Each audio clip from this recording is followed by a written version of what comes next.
Nós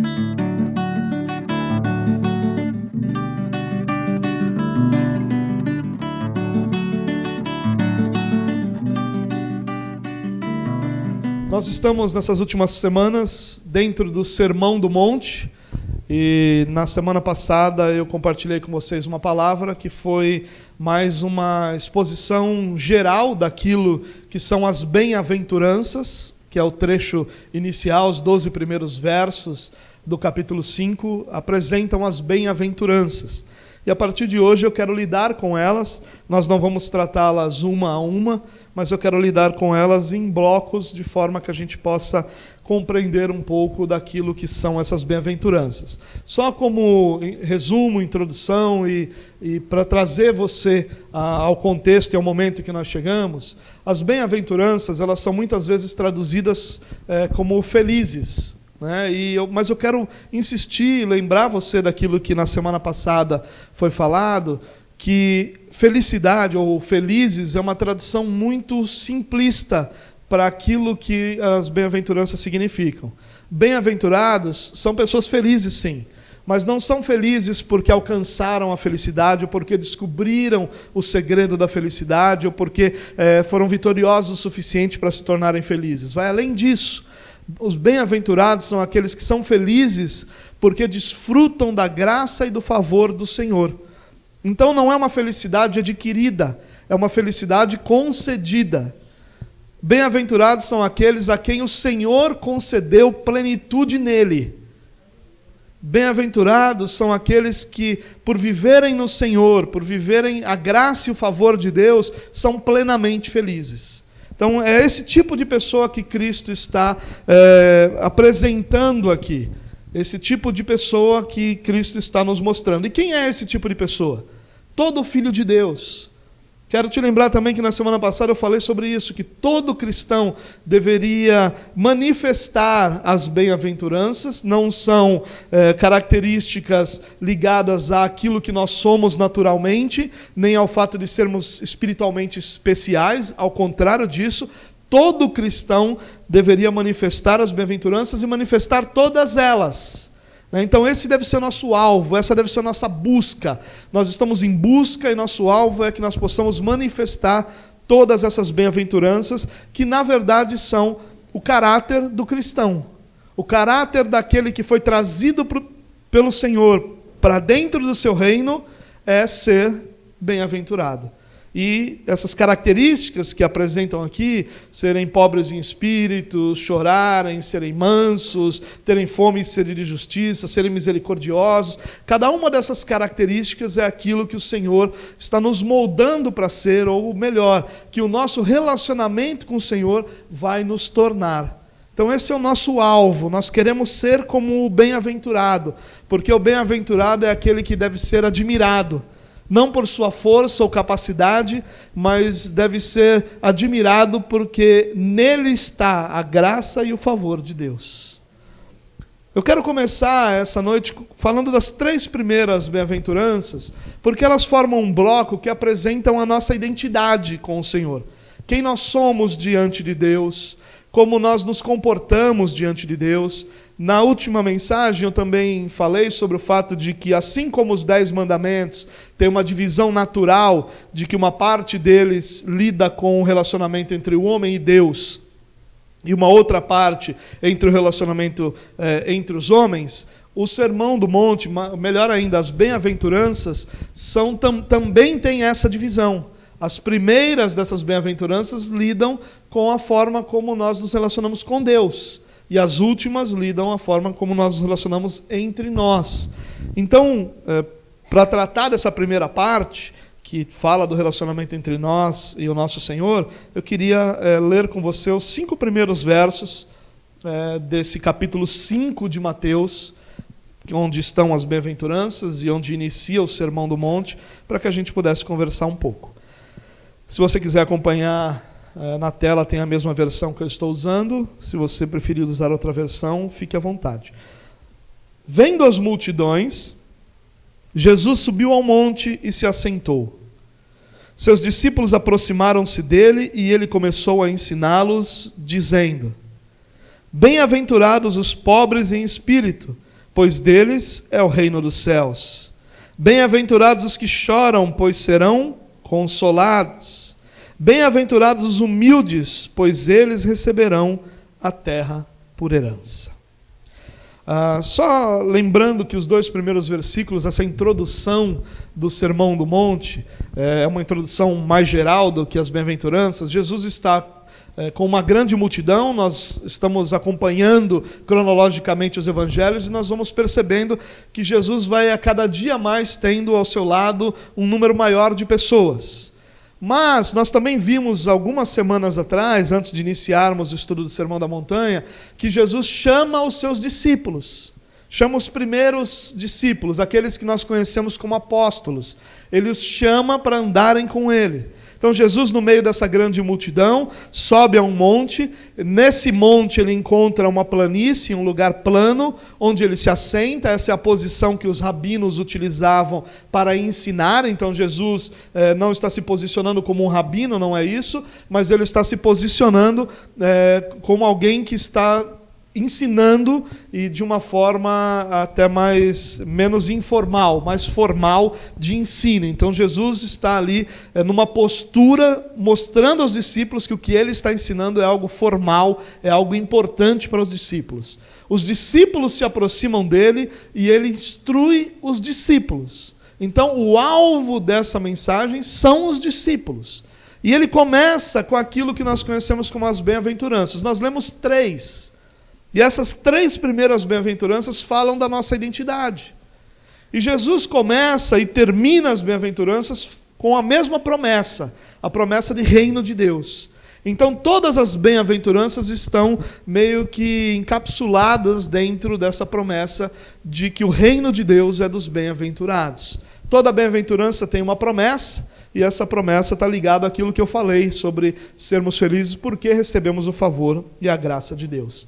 Jesus começa dizendo assim: bem-aventurados, ou poderíamos traduzir por plenos, ou plenamente felizes, ou felizes pelo favor de Deus, os pobres em espírito. E aí vem a promessa: pois deles é o reino dos céus. Essa expressão pobres em espírito, algumas traduções usam a expressão humildes em espírito, mas essa tradução pobres em espírito, ela, ao longo da história da igreja, causou muita confusão. Porque Lucas, trazendo parte do mesmo sermão, lá no capítulo 6 do seu evangelho, ele vai usar só a expressão pobre. Então houve muita confusão sobre se Jesus está falando daquele que é pobre naturalmente, ou melhor, pobre de dinheiro, pobre de posses, de bens, ou se ele estava falando só sobre a pobreza espiritual, que é o caso de Mateus aqui. É claro que Lucas ali está trazendo uma forma muito resumida do sermão, e que Mateus vai trazer essa versão mais completa, falando sobre pobreza em espírito. Então a primeira coisa que a gente precisa entender é o que pobreza em espírito não significa. Jesus não está falando, ao falar de pobreza em espírito, de alguém que não tem dinheiro, de alguém que é pobre só porque não tem dinheiro. Ao contrário disso, a ideia do Sermão da Montanha é o caráter de alguém que é do reino de Deus. Então ele está falando de características espirituais, não naturais, não físicas, não terrenas.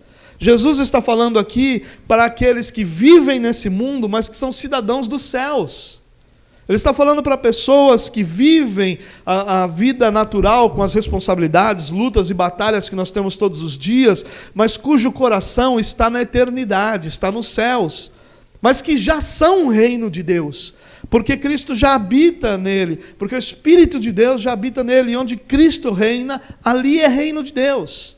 Então, ele está falando sobre alguém que vive o reino de Deus em sua própria vida, ainda que não viva o reino de Deus ao seu redor, mas ele é reino de Deus, ele é parte do reino de Deus, Cristo reina nele, e é essa realidade espiritual eterna que está sendo demonstrada aqui. Então não é alguém que não tem dinheiro que é pobre em espírito, ao contrário, nós podemos ver que a pobreza financeira pode nos conduzir a Cristo, pode nos conduzir à busca de Deus, mas também pode conduzir ao endurecimento de coração, Há um orgulho, há uma forma de reclamar e de se sentir injustiçado e de ser duro de coração por causa da sua pobreza. Então a pobreza natural, a pobreza financeira, ela não vai trazer nenhum tipo de realidade espiritual automaticamente.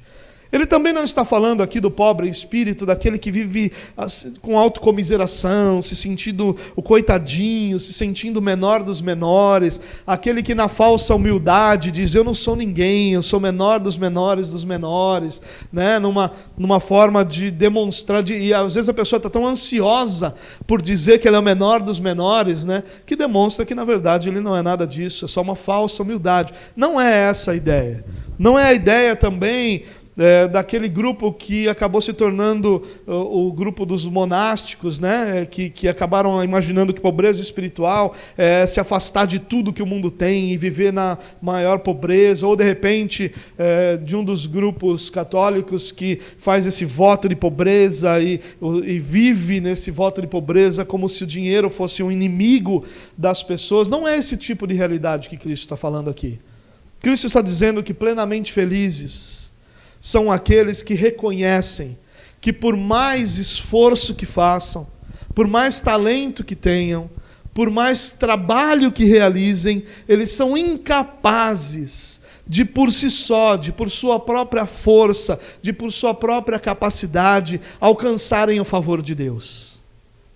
O que Cristo está dizendo aqui é que plenos são aqueles que já conseguiram reconhecer que não há nada neles que seja bom o suficiente para atrair o favor de Deus.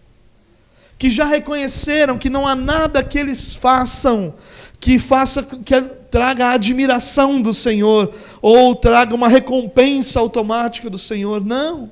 São aqueles que sabem que sim, eles devem lidar com suas responsabilidades, devem lidar com aquilo que é o seu dia a dia, que se esforçam para fazer tudo aquilo que está nas suas mãos, que têm talentos, que se capacitaram para muitas coisas. Não é uma pessoa que não tem nada, que se diz, eu não tenho nada, eu sou um burro, eu sou uma pessoa que não me capacitei para nada, eu sou uma pessoa que não sirvo para nada, eu sou o pior dos piores. Não é esse tipo de pessoa.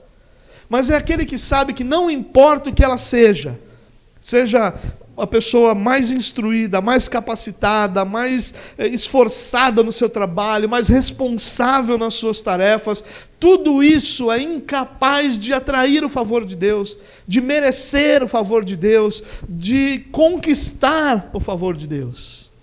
Todas as suas obras, por mais bem intencionadas que sejam, nunca serão justas diante de um Deus perfeito. É essa a compreensão que essas pessoas já tiveram. O pobre em espírito é aquele que reconhece que toda a sua realidade espiritual é completamente dependente do Senhor. E é interessante que a palavra pobre aqui, ela para nós poderia ser muito mais bem traduzida por uma espécie de indigência. O pobre aqui não é um pobre nós. É um pobre mesmo, quase que indigente, sem ninguém ao seu lado para ajudá-lo. É esse tipo de pobreza espiritual que todo filho de Deus reconhece. E isso, irmãos, não nos faz diferente daquilo que nós somos. Não é uma intenção de Deus de menosprezo, de diminuir, de nos fazer sentir, olha que nada que eu sou. Não, ao contrário disso. É um reconhecimento libertador. Porque ao invés de nós agirmos em prol de comprar o Senhor, ao invés de nós agirmos em prol de conquistar, de merecer o favor de Deus, nós nos tornamos livres para colocar nele, e somente nele, toda a nossa confiança com relação à nossa espiritualidade, com relação à nossa eternidade. Essa realidade de pobreza espiritual, ao contrário de nos fazer pessoas cabisbaixas, menosprezadas, como se nós fôssemos um segundo escalão de humanidade, ao contrário disso, nos faz pessoas conscientes de que tudo que nós temos que nós precisamos está no Senhor, e que nós de forma alguma merecemos essa graça. Por isso a nossa confiança está naquele que derrama favor e graça sobre a nossa vida. Ao contrário de nos tornar pessoas medíocres, nos torna pessoas gratas, nos torna pessoas conscientes da grandeza, da graça, da bondade, do amor do Senhor para conosco. Mas nos liberta da religião. Porque a religiosidade nada mais é do que a tentativa de agir para que a recompensa do Senhor sobre aquela ação seja uma bênção. A religiosidade nada mais é do que um esforço humano em prol de merecer o que o Senhor tem para oferecer. E nós somos libertos de toda a religiosidade quando nós reconhecemos nossa pobreza espiritual. Quando nós reconhecemos que não importa quão dedicados nós sejamos a alguma coisa, aquilo nunca será justo diante de um Deus perfeito. Todas as nossas obras, não importa, e aqui não está em jogo, irmãos, isso que às vezes nos ofende. Quando nós falamos desse assunto, às vezes nós nos sentimos ofendidos, porque parece que aqui não está sendo levado em conta quanto esforço você faz para servir ao Senhor. Parece que não está sendo levado em conta quão desejoso seu coração é de amar ao Senhor. Parece que não está sendo levado em conta quão grande é o desejo que você tem de obedecer a Deus. Mas não é sobre isso a pobreza espiritual. A pobreza espiritual é sobre reconhecer que por mais que o meu coração deseje amar a Deus, que por mais que eu deseje obedecê-lo, que por mais que eu me esforce para servi-lo, nada disso é suficiente para que eu alcance a minha salvação e o favor de Deus através dessas realidades. Não é. Por que que não é? Porque todas as nossas ações, elas são contaminadas pelo pecado que procede da nossa natureza. Que não importa o que a gente faça, o padrão de Deus de justiça é perfeição. O padrão de Deus não é boa vontade. Entre nós, quantas vezes nós falhamos entre nós e você olha e diz, poxa, mas a pessoa está se esforçando, a pessoa está tentando, a pessoa está fazendo tudo o que pode, aí a gente releva aquilo e a gente então pensa assim, não, mas ele está fazendo tudo o que ele pode, a partir daí ele não pode fazer nada, e a gente então percebe que está tudo bem, beleza. Não foi o resultado que a gente imaginava, mas está tendo um esforço, está tendo uma dedicação, está tendo um desejo, e isso tudo nos basta. Mas não basta diante da lei de Deus. Paulo vai falar que aquele que quebra um ponto da lei é culpado de toda a quebra da lei, ou da quebra de toda a lei. As Escrituras vão dizer que não há um justo, não há um sequer, não há ninguém que consiga cumprir o padrão de justiça de Deus. É por isso que nós precisamos de um substituto. É por isso que Cristo encarnou como homem, vivendo todas as lutas e dificuldades que nós enfrentamos, para que Ele sim pudesse apresentar na sua vida perfeita esse padrão de justiça que satisfaz a justiça do próprio Deus. E quando Deus é satisfeito por essa justiça, nós somos então justificados a partir dela. Essa justiça atinge não somente a Cristo, mas a todos aqueles por quem Cristo morreu. E nós somos então justificados pela obra redentora de Cristo. Mas não há verdadeira espiritualidade, irmãos, enquanto não existir a compreensão da pobreza em espírito. Não há. Nós nos enganamos se nós imaginamos que é possível buscar uma verdadeira espiritualidade sem primeiro compreendermos a nossa realidade espiritual. Não há.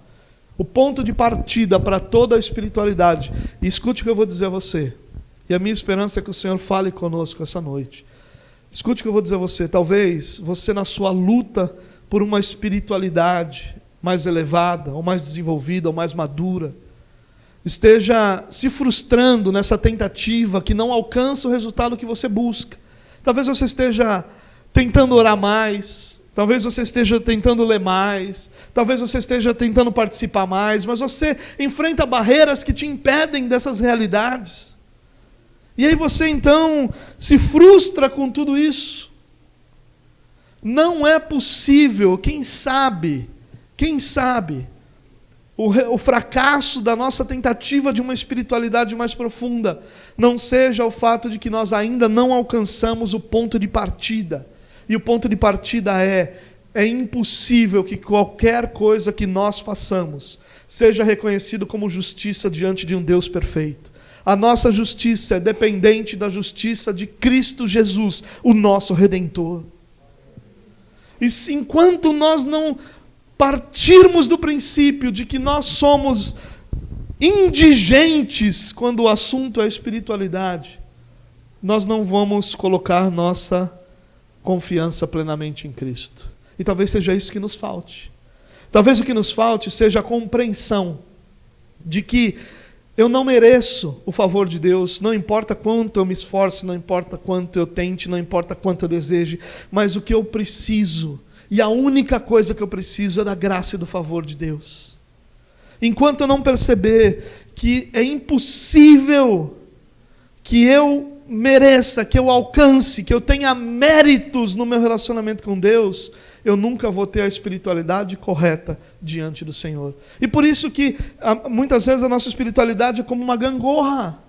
Existem momentos em que nós estamos lá em cima, existem momentos que nós estamos lá embaixo. E quem sabe a razão disso não é que nós estamos buscando méritos naquilo que nós fazemos, que nós estamos tentando conquistar o favor de Deus, que nós estamos tentando merecer o favor de Deus, e que nós estamos muitas vezes cobrando isso do Senhor por causa das nossas ações. Tem um exemplo muito belo nas Escrituras, que é um enorme alerta para nós. Apocalipse capítulo 3. Os primeiros capítulos de Apocalipse, os 3 primeiros capítulos, vão apresentar as 7 cartas de Jesus às igrejas da Ásia.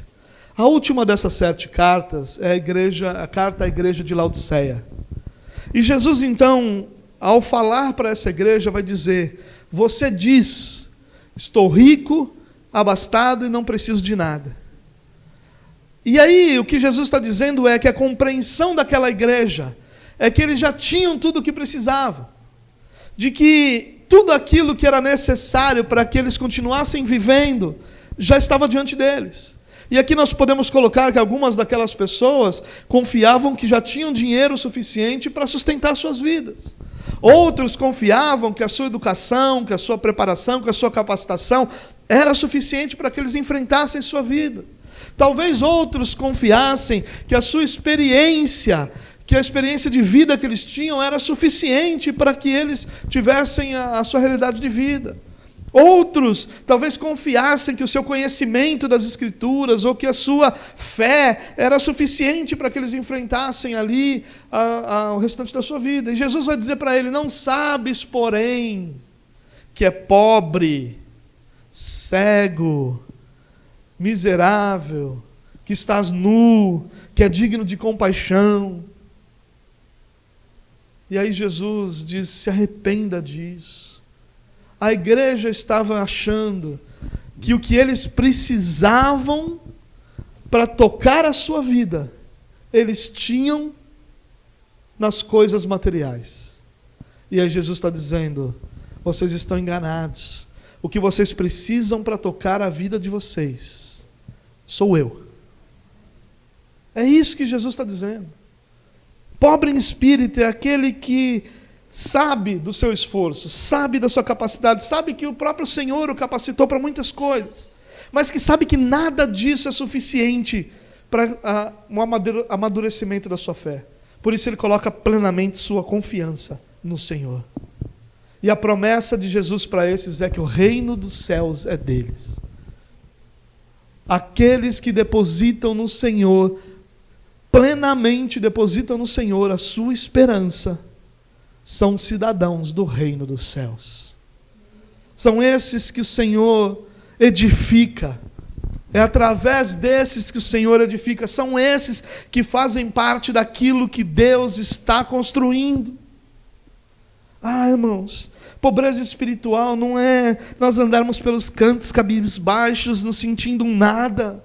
Pobreza espiritual, ela promove uma fé plena, exclusiva, naquele que é suficiente para a nossa vida.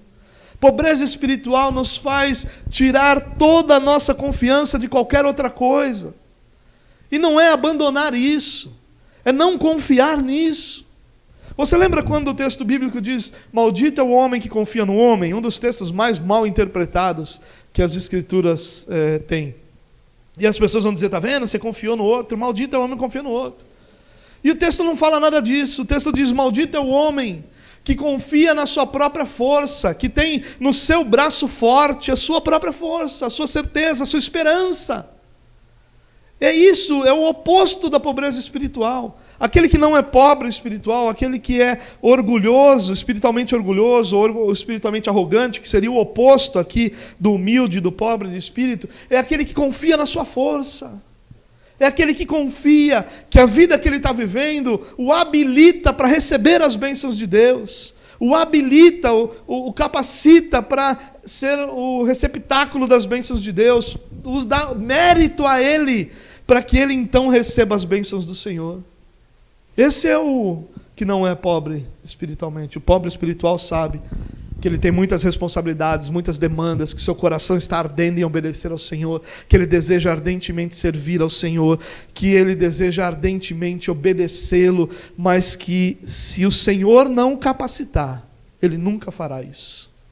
Que tudo que ele tem diante dele, dinheiro, trabalho, experiência, tudo que qualquer que seja, é impossível, é incapaz de trazer a ele mérito diante do Senhor.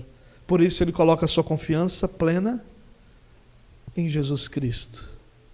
E em Jesus Cristo somente. Como eu disse, é o oposto da religiosidade. Porque a religiosidade é aquele que nós fazemos. O religioso, ele pensa assim: se eu orar 3 horas, Deus vai me ouvir. Se eu orar a madrugada inteira, Deus vai me ouvir. Se eu fizer um propósito de tantos dias em jejum e oração, Deus vai me ouvir. E ainda que as atitudes não estejam erradas, a motivação das atitudes são religiosas. Porque o que aquela pessoa está fazendo é uma ação em busca de merecer o favor. Quando ele deveria estar orando, eu preciso orar, ele deveria estar pensando, eu preciso orar 3 horas, ou 1 hora, ou meia, ou 5, ou o que quer que seja, porque é só em Cristo que eu encontro as respostas para demandas da minha vida. Eu preciso fazer um propósito de tantos dias de oração, porque isso que eu estou vivendo é uma luta grande demais para a minha capacidade, e eu preciso encontrar em Cristo a resposta para essas demandas. Não é por merecer, mas é exatamente por saber que não há outra esperança para nós que não seja Jesus Cristo, nosso Senhor. Então ele se esvazia de qualquer mérito que ele pudesse ter, de qualquer resposta à sua habilidade, à sua força, à sua dedicação, e ele confia plenamente naquele que derrama graça, que derrama favor sobre os que não merecem, que ama aqueles que foram chamados, que edifica aqueles que foram inseridos no reino de Deus, que é sustento, fortaleza, cuidado sobre a vida de todos os que pertencem a ele. Ele se esvazia de qualquer certeza, de qualquer capacidade, de qualquer mérito, e confia plenamente nos méritos de Cristo. Confia plenamente na obra da cruz. Confia plenamente que Cristo é suficiente para sustentar a nossa vida. E aí Jesus continua dizendo: bem-aventurados os que choram, pois serão consolados. E aqui está uma coisa que, mais uma, aliás, todas essas bem-aventuranças são plenamente opostas àquilo que é o pensamento natural. O pensamento natural qual é? É alguém que reconhece sua pobreza espiritual? Grande parte dos cristãos, diante de 2 pastores, um que vai dizer assim: olha, eu sou um pobre, miserável pecador, eu vou orar por você, minha esperança está em Cristo, Cristo é capaz de fazer, mas olha, eu não tenho poder nenhum para mudar a sua situação. E diante de um outro pastor que diga a ele: fique tranquilo, há uma unção sobre a minha vida que vai ser derramada sobre você. Fique tranquilo, porque quando eu oro, os céus se mexem, se tremem, os céus se movem, os anjos correm em favor de fazer aquilo que eu estou mandando. Porque eu decreto e o inferno é incapaz de impedir um decreto da minha parte. Eu digo a você que 90% das pessoas, dos cristãos, se não for mais, vai em busca desse segundo pastor. Desse que acha que tem méritos em si mesmo. Desse que acha que tem em si mesmo poder, que acha que porque ele faz ou é alguma coisa, Deus tem responsabilidade e obrigação de atendê-lo. E vai considerar o outro um camarada menosprezível. Como é que é? Desprezível. Vai considerar aquela pessoa pequena demais. Vai olhar para ele e vai ver que nele não há aquela postura de um grande vencedor. Porque as pessoas querem seguir vencedores. Só que as pessoas estão seguindo os vencedores errados. Porque o único vencedor é Jesus Cristo.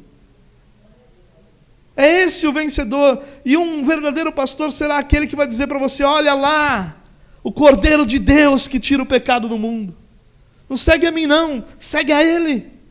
Vamos segui-lo juntos. Mas é Ele, o Cordeiro de Deus que tira o pecado do mundo. O mundo está em busca disso, de pessoas grandes, de pessoas que se apresentam imponentes, fortes. E o mundo também está em busca de pessoas que não choram. O mundo está em busca de pessoas que se mantêm firmes, que são rocha, fortaleza. E Jesus vai dizer: não, a plenitude está naqueles que choram. Como é que pode isso? Bom, primeiro, esse choro aqui não significa uma pessoa que está chorando porque está doendo alguma coisa fisicamente, ou porque não alcançou alguma coisa que queria, ou porque de repente está passando por algum tipo de sofrimento. Esses que choram são aqueles que choram pelos seus pecados, são aqueles que sentem a ofensa que o pecado é ao seu Senhor. São aqueles cujos corações abominam a realidade pecaminosa que está sobre si. Plenos, felizes, são aqueles que reconhecem que o pecado que habita em seu coração o torna miserável, e eles choram por isso. Esse que chora é o próprio Paulo em Romanos capítulo 7. Miserável homem que sou, quem me livrará desse corpo sujeito a essa morte? E que vai ser consolado. E o consolo de Paulo é: mas graças a Deus, por Jesus Cristo nosso Senhor. Os que choram não são aqueles que ficam pelos cantos chorando, se fazendo de vítima, se fazendo de coitados, não, corroídos por uma autocomiseração de que eu gostaria, eu queria, eu poderia. Não são esses. Os que choram são aqueles que olham para si e que sentem dor pelos pecados que cometem, que sentem em seu coração a angústia de não obedecer ao Senhor, de não servir ao Senhor plenamente, de não fazer aquilo que é a vontade de Deus, porque têm sido vencidos por sua carne. Os que choram não são aqueles que ficam chorando pelos cantos. Os que choram são aqueles que buscam a Deus e diante de Deus derramam o seu coração triste e angustiado por não viverem uma espiritualidade mais parecida com a de Jesus Cristo. Os que choram são aqueles que se movimentam em direção a Deus, lamentando diante do Senhor a sua natureza caída. Os que choram são aqueles que estão buscando ao Senhor, clamando ao Senhor, para que o Senhor os livre de seus próprios pecados.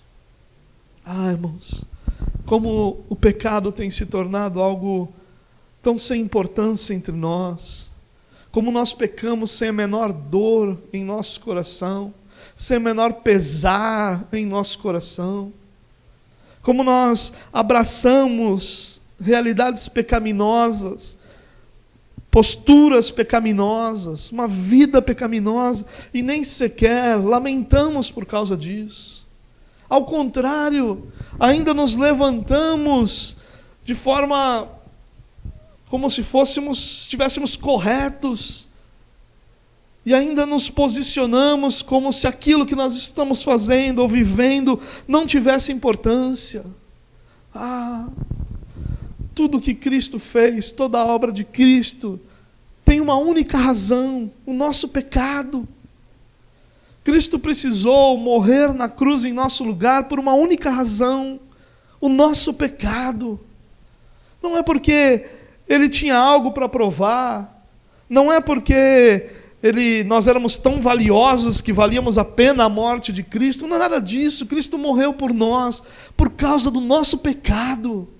É o nosso pecado que foi lançado sobre Cristo na cruz, é o nosso pecado que Ele contemplou, é o nosso pecado que fez com que Ele gritasse: Deus meu, por que me desamparaste? Quando o Senhor, nosso Deus, vira o seu rosto, e Cristo, como homem, se sente desamparado por causa dos pecados, os nossos pecados lançados sobre Ele. Como é que nós continuamos pecando sem que esse pecado traga dor ao nosso coração, traga angústia sobre nós, traga tristeza ao nosso coração? Os que choram são aqueles que lamentam diante do Senhor os pecados que diariamente cometem. E a promessa de Deus para aqueles que lamentam seus pecados, que choram pelos seus pecados, que sofrem pelos seus pecados, é que eles serão consolados pelo Senhor. E ser consolado pelo Senhor é ter diante de si o Senhor, moldando, edificando, transformando em direção a que sejamos semelhantes a Jesus Cristo. O consolo aqui não é como se Deus chegasse ao nosso lado: fica tranquilo, você é assim mesmo. Não. O consolo é: você é assim, mas você será glorificado. Você é assim, mas aquele que começou a boa obra em sua vida vai completá-la até o dia de Cristo Jesus. Essa é a sua natureza, mas agora você é cidadão do reino de Deus. Agora o Espírito Santo habita em você. Agora você é livre das amarras do pecado, e um dia você será livre da presença do pecado.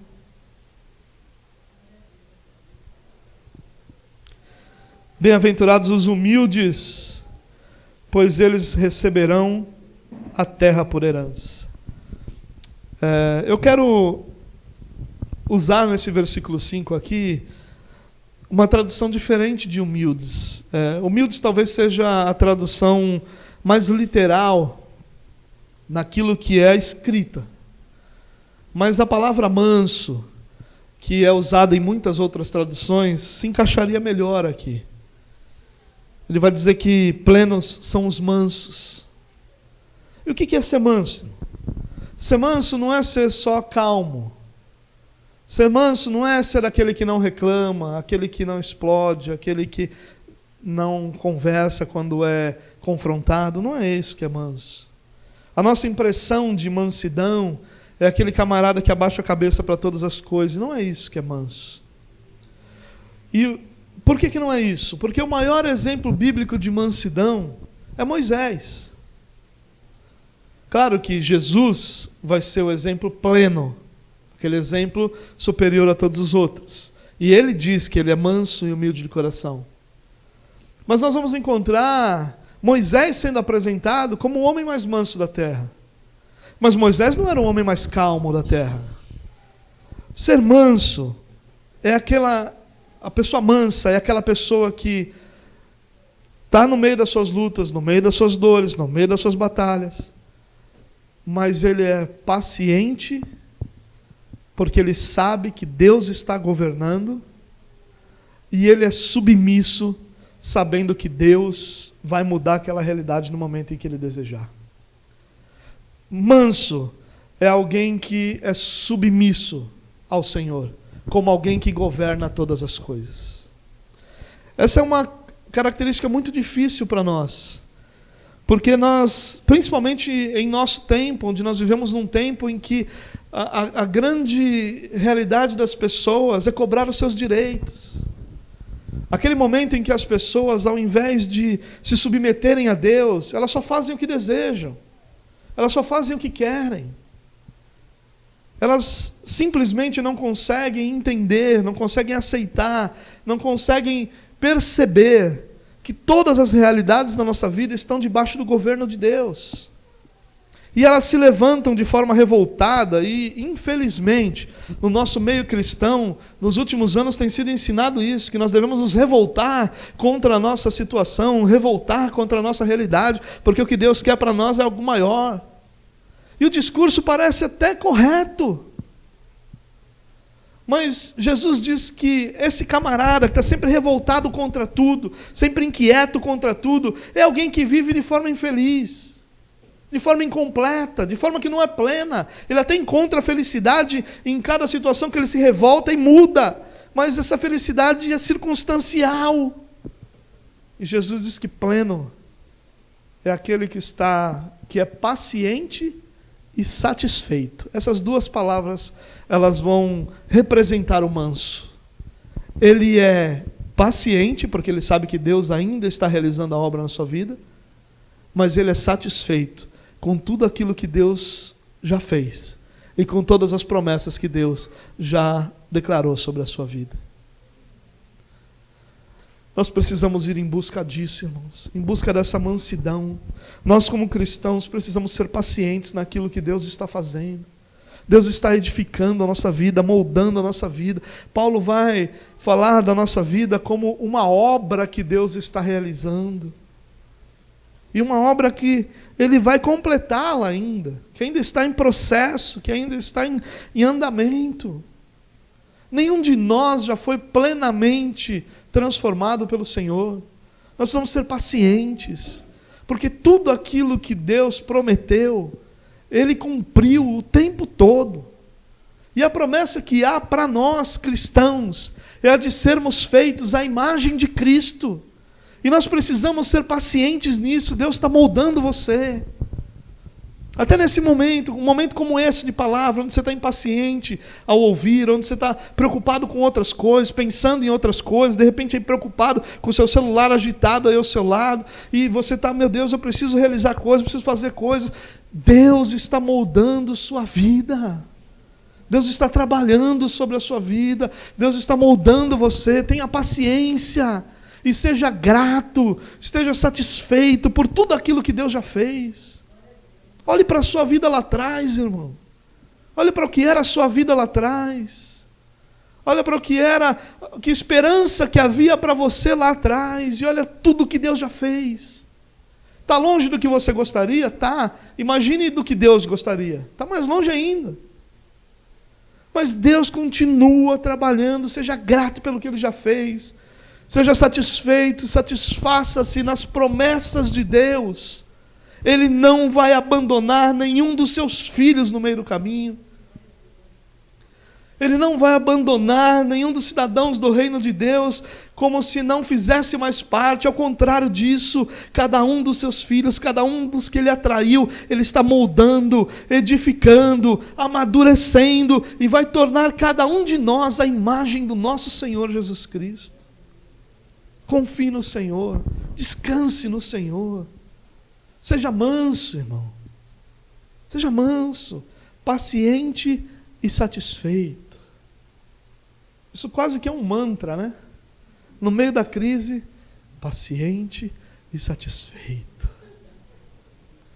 Se nós não fôssemos cristãos, nós poderíamos até usar isso como mantra, né? Não use, irmão, por favor. Mas lembre-se, peça ao Espírito Santo de Deus que te lembre disso sempre. Todas as vezes que você se levantar em revolta contra algo que está acontecendo, que o Espírito Santo de Deus lembre ao seu coração, paciente e satisfeito. Ah, se nós lembrássemos disso, nós murmuraríamos tão pouco. Se murmurássemos, não murmuraríamos tão pouco. Moisés, ele era manso nesse sentido. Você não vai encontrar Moisés murmurando. Ao contrário, você vai encontrar Moisés aos pés do Senhor, dizendo: Senhor, eu não entendo isso que está acontecendo, isso que está acontecendo está me fazendo sofrer, isso é diferente do que eu pensava, isso é diferente do que o Senhor falou, me ajuda. Moisés tinha dúvidas no seu coração, Tinha até tristezas, frustrações. Moisés não era alguém que viveu a sua vida triunfante. Não. Moisés vai diversas vezes diante do Senhor lamentando. E não há nenhum erro nisso. Mas você não encontra Moisés murmurando. Você não encontra Moisés chamando Josué, chamando Caleb, de repente chamando mais alguém lá e reclamando, dizendo, olha, eu pensei que era uma coisa, mas é outra, esse negócio está um fracasso, está tudo errado. Isso é mansidão. Paciente e satisfeito. Viu? Vai virar um mantra, irmão. Que Deus simplesmente guarde nosso coração para que a gente lembre disso. Eu queria terminar dizendo uma única coisa, irmãos. Talvez você diga, eu quero essa pobreza espiritual, eu quero lamentar pelos meus pecados diante de Deus, eu quero essa mansidão que me faz seguir adiante, confiando só no Senhor. Como é que eu alcanço isso? Essas características são características dos cidadãos do reino de Deus. Eu disse no início da mensagem que isso aqui não é uma plenitude conquistada, mas é uma plenitude concedida. O Senhor concede isso aos cidadãos do reino de Deus. Em outras palavras, Deus concede isso a todos os seus filhos. E como seus filhos se apoderam disso? Olha, palavra poderosa, hein? Como é que os seus filhos alcançam isso? Melhor ainda, como é que os seus filhos vivem essa realidade que já foi concedida a cada um deles? Através das rotinas espirituais. Irmãos, é impossível vivermos uma espiritualidade sem que nós tenhamos rotinas espirituais. Como é que nós podemos lamentar diante de Deus pelos nossos pecados se nós não oramos? Como é que nós podemos alcançar o entendimento da nossa pobreza espiritual se nós não lemos as Escrituras? Como é que nós podemos alcançar essa mansidão, essa compreensão de que Deus está governando tudo, que nós devemos ser pacientes, que nós devemos ser satisfeitos, se nós não caminhamos com o Senhor, não nos relacionamos com o Senhor? Se nós queremos viver essas realidades, essas bem-aventuranças, que estão diante de todos os filhos de Deus, que fazem parte da vida de todos os cidadãos do reino de Deus, nós precisamos levar a sério a nossa vida de espiritualidade. Nós precisamos ler a Bíblia, irmãos. Nós não podemos dizer que nós não gostamos de ler ou que nós não conseguimos ler. Nós precisamos vencer isso. Milhares dos nossos irmãos morreram para que nós tivéssemos as Escrituras diante de nós, para que chegasse diante de nós disséssemos que não gostamos de ler. Você acha que realmente isso tem alguma força, alguma verdade espiritual? Como é que nós podemos ser transformados pela ação do Espírito Santo de Deus em nós, se nós nunca temos tempo para orar? Se nós temos tempo para tudo o que nós gostamos, menos para orar? Nós precisamos cultivar, desenvolver esse relacionamento com Deus, que vai fazer com que essas realidades que pertencem a todos os filhos de Deus se desenvolvam plenamente em nós. Então, se você quer viver essas promessas, de ser consolado pela presença de Deus, de ser parte do reino de Deus, e aqui os mansos receberão a terra por herança, né? Esse versículo aqui tem tanto para se falar disso, mas são promessas de Deus para nós, promessas de Deus para os cidadãos do reino de Deus, disponíveis a todos os filhos de Deus. Mas nós desenvolvemos esse caráter à medida que nós nos relacionamos com o nosso Deus. Esse caráter não aparece como mágica. Esse caráter ele não é desenvolvido enquanto nós dormimos. Não, esse caráter é desenvolvido enquanto nós nos relacionamos com Deus. Amar a Deus implica em se relacionar com Ele. Implica em buscá-lo, em ler as Escrituras. Você tem dificuldade de ler, irmão? Quem sabe você consegue ler com seu marido, com sua esposa, com seu filho? Quem sabe a gente consegue fazer isso junto com outra pessoa, se torna mais fácil. Aquilo que para nós é importante, nós vamos encontrar uma maneira de ser feito, de ser desenvolvido. Quem sabe, ao invés dessa quantidade enorme de vídeos e áudios que você ouve todos os dias no Facebook, no WhatsApp, você possa ouvir as Escrituras. Existem muitas versões das Escrituras em áudio, para que a gente ouça um pouquinho todos os dias. É isso que nós precisamos. Sabe por quê que essas coisas às vezes parecem tão longe de nós? Porque aquilo que produz essa realidade em nós é praticamente inexistente na nossa vida. Nós muitas vezes não gostamos das rotinas espirituais. Nós precisamos, como cidadãos do reino de Deus, orar, ler as Escrituras, nos relacionar com Deus. Nós precisamos disso, porque são essas as rotinas espirituais que geram, que elevam, que desenvolvem essas características de todos aqueles que nasceram de novo. Amém? Só como um exemplo que eu vou dar para você, todas as pessoas nascem com a capacidade de ler. Isso é óbvio. Basta saber que aqueles que podem, que têm a oportunidade, que por uma série de razões boas frequentam a escola, eles desenvolvem a capacidade de ler, a compreensão do que leem, uma série de realidades ligadas a isso.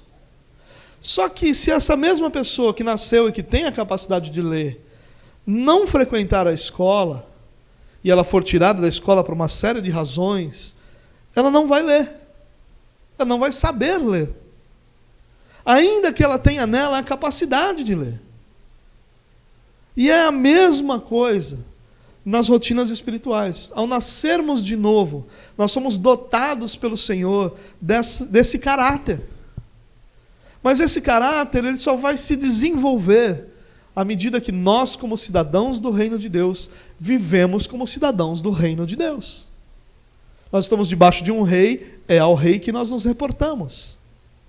Nós estamos debaixo do estatuto do reino de Deus, que são as Escrituras, é a esse estatuto que nós vamos buscar, quando nós precisarmos de respostas, quando nós queremos entender esse reino de Deus.